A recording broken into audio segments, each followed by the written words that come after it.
In this last section, we'll talk about the equations of parallel and perpendicular lines. Parallel lines have the same slope.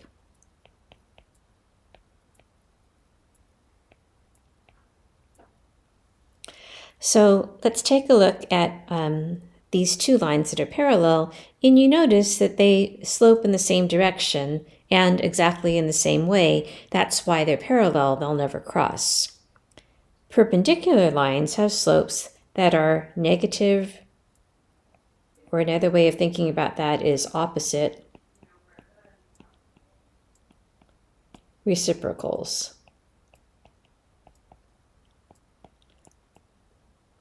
So let's unpack that phrase that has words that we don't often use together. So for example, if one line has a slope of 2, the perpendicular line will be the reciprocal and have the opposite sign.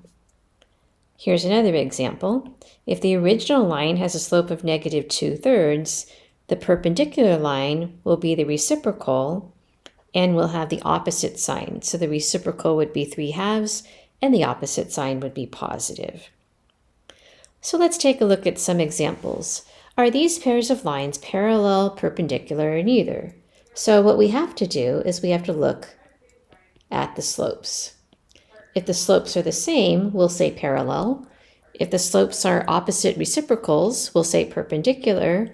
And if neither of those is true, then the lines are neither parallel nor perpendicular. So this line has a slope of 2, and so does that one. They have the same slope, so these lines are parallel. The slope of this first line is 3. The slope of the second line is -3. Now be careful. They're not the same, so they're not parallel. They're opposites, but they're not reciprocals. So this would be a situation where these lines are neither parallel nor perpendicular. In this last example, the first slope is 3, and the second one is 1/3. Those are reciprocals, but not opposites, and so this again would be neither.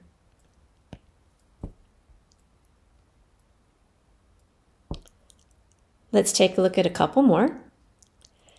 This line has a slope of 2. This line has a slope of -1/2. 2 and -1/2 are opposite reciprocals, so these lines are perpendicular. Here's a situation where we don't necessarily see the slope. This line we know is a y= line. This is a horizontal line. And this line is an x= line. It's a vertical line. And if you think about horizontal and vertical lines, horizontal and vertical lines are always perpendicular. And now here's one for you to try.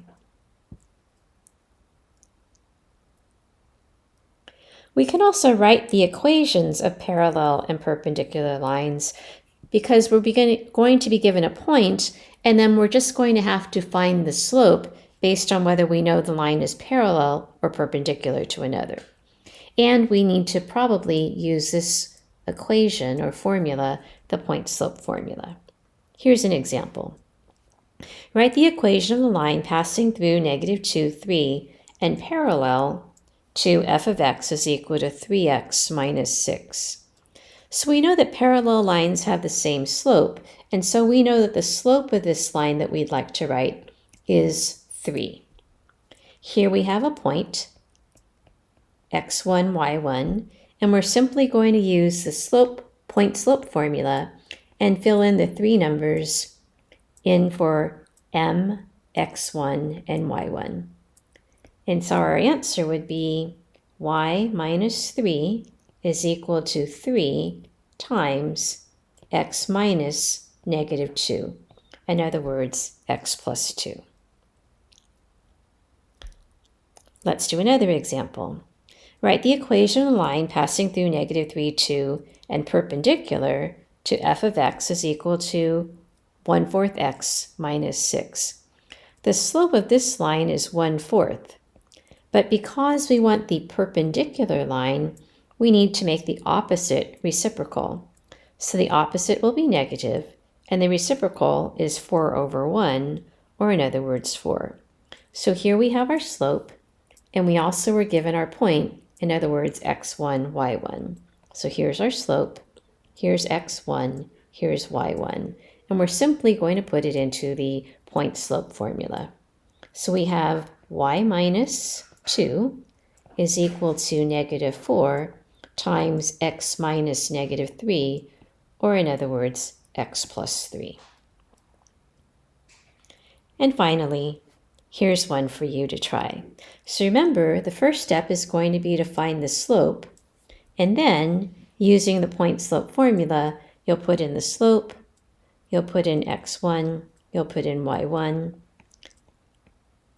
and then you'll be able to have the equation of the line.